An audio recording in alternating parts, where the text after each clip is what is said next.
Hello, welcome to my channel. This is my first video where I'm going to talk about the timeline of my kind of diagnosis of ocular melanoma, how it all came about and what the plan is going forward and what I hope this channel will be. So I was diagnosed with ocular melanoma on the 6th of November 2025, just over 3 weeks ago now. It all started back in March when I had a routine eye appointment in 2025. I paid extra for some scans on my eye. They're not routinely done, so they will ask if you want them done, so I'm really glad that I did. So if nothing else, make sure you attend your routine eye appointments and get your scans. But the reason I'd gone anyway was because I'd had laser eye surgery in 2019, my vision had been fine, but I started finding close-up work a bit more difficult. In my previous optician appointment in 2022, they'd said I'd probably need reading glasses. I think I should have gone for an eye appointment in August 24, but we'd moved house and it just went out of my mind. So I was probably a few months late with the eye appointment, but not too bad.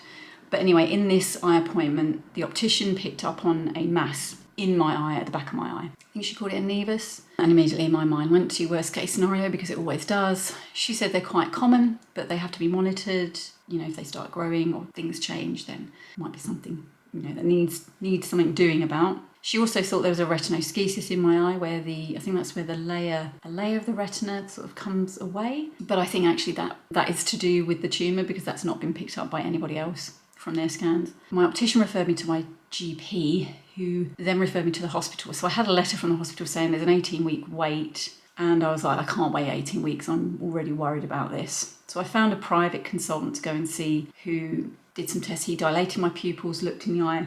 He said it does look like there's a lesion there, I will send you for an ultrasound. But again, that was a wait. So in between that and having the ultrasound, I started having symptoms where initially it was like water, kind of like running and also flashing. It was a bit weird. I thought it was an aura migraine because I used to get those. So I thought maybe I'm just stressed. I wasn't having any other symptoms, no pain, no headache, no fatigue or anything like that. That is what I'd usually get. But it was concerning. It wasn't all the time, but gradually it did start to become more frequent. Just generally my eyesight just didn't feel as sharp as it used to be. So that was June, July, and then in August. And at that point, I did contact the consultant and said, look, this is happening. Can we push through the ultrasound? So he did that. He nudged the hospital. And then I think around August was when I started noticing distortions in my sight when I was doing close-up work. So when I was working on my laptop or reading, there were just above where my eye was focused, but just above that in my vision, it would, lines would be indented and on the vertical and the horizontal. And I was like, this is not normal. Is this thing growing? Is that why it's impinging on my sight? So I had the ultrasound in September and I said to him, look, I'm concerned because these things are happening. He confirmed there was a nevus. He said it doesn't look like anything sinister, which he shouldn't have really said, because I don't know how he could have told from just measuring the size of the nevus. But anyway, that didn't reassure me. I was still not happy. I went back to the private consultant who hadn't had the images back from the ultrasound. But strangely enough, on the day that I went back to him to have a chat with him, I had an appointment through from the hospital, which was from the original GP referral. So I went to that appointment. So that was sort of late October. They dilated my pupils again and took colour photos of my eye. The consultant I saw, they said, what's been happening, because you've seen a private consultant, what's been sort of making you worried about your sight? And so I told him about all the symptoms, and he said, your nevus has atypical features, so not features that they would expect from, I guess, a typical nevus that is just a nevus and nothing more. He said the reason your sight is distorted is because there's fluid leaking from this nevus. And I don't know why, I must have read something somewhere over the years, but I thought fluid leaking from something is not a good thing. He showed me the photos of the inside of my eye. This eye looked fine, thank goodness. This eye, you could see the nevus, you could see that the pigmentation in the middle was different. That's what he pointed out. He said the shape as well, I didn't really understand, but he said the shape was different, and then you could see the fluid leaking. And when I saw it on the screen, I welled up, because I think at that point I knew this is serious. He said, we're going to refer you to Moorfields Oncology. And I mean the word oncology then, I was like, okay. And bless him, I don't know.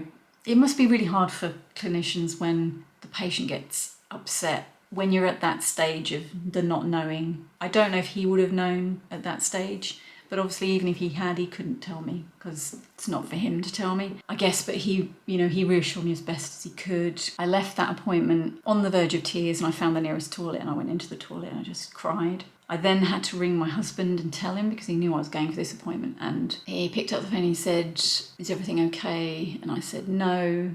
And it was just the most strangest thing. I could not get the words out to tell him. Every time I tried to explain what had just happened, I could not do it. I was near to breaking down. I was, I think, in shock. I had that appointment with the consultant was on the Thursday, and then Monday evening I got a text from Moorfield saying, "We've booked you in for the 6th of November, which on the one hand was a relief because I thought, okay, this is happening. And on the other hand, it was like, this is happening.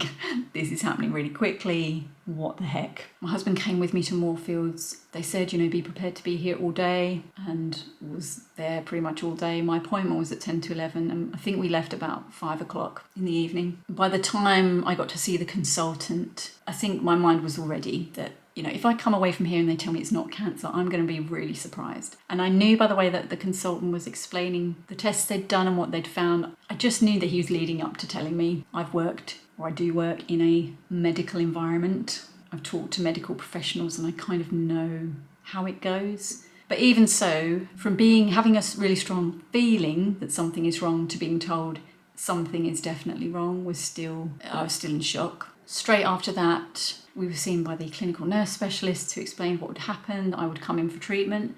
I'd be having brachytherapy, I think that's how you say it, brachytherapy, which is you have a radioactive plaque sewn to your eye and it hopefully blasts the tumour. And that I would have my pre-op assessment while I'm there now, so that doesn't need to be done when I come back down. So I had blood tests, it took my height, weight, blood sugar, just went through a questionnaire, so that was all done. But it all just sort of happened so quickly, which is kind of good, but you're in this whirlwind of trying to process what's happened and at the same time making plans for the treatment. Oh man, sorry. And we left the hospital. We went for something to eat after that because what else do you do? And we were hungry and it was just surreal. I can't remember what I did. I went into planning mode a bit. I was like, okay, let's look at train times to coming down to Moorfields or, things like that. I was starting to plan because I was and I knew I was doing it. I thought, I cannot process this. I need to be doing something practical.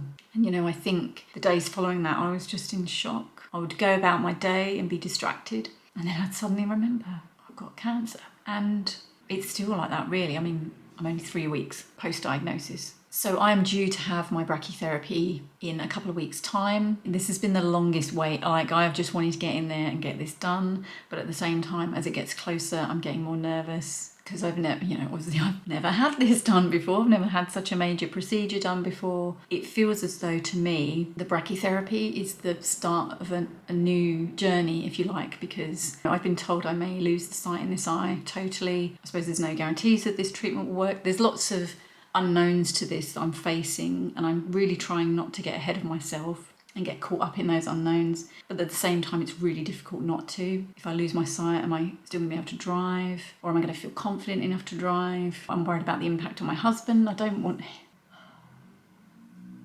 him to have to be my carer, which he will gladly do. But I'm one of those independent women.